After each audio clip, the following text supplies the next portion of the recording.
पंजाब में निगरान वज़ीर आला की जिसके तकर्रुर के लिए पार्लिमानी पार्टी किसी नतीजे पर ना पहुंच सकी। निगरान वज़ीर आला के तकर्रुर का फैसला अब इलेक्शन कमीशन करेगा। निगरान वज़ीर आला के लिए 4 नाम इलेक्शन कमीशन को मिल गए हैं।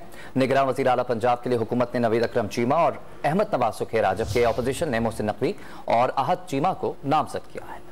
पंजाब में निगरान वज़ीर आला की जिसके तकर्रुर के लिए पार्लिमानी पार्टी किसी नतीजे पर ना पहुंच सकी। निगरान वज़ीर आला के तकर्रुर का फैसला अब इलेक्शन कमीशन करेगा। निगरान वज़ीर आला के लिए 4 नाम इलेक्शन कमीशन को मिल गए हैं।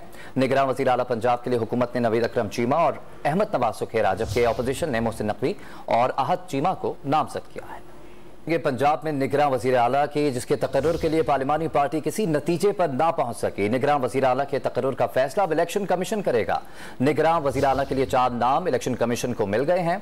निगरान वज़ीर आला पंजाब के लिए हुकूमत ने नवीद अकरम चीमा और अहमद नवाज सुखेरा, जबकि अपोजिशन ने मोहसिन नकवी और अहद चीमा को नामजद किया है।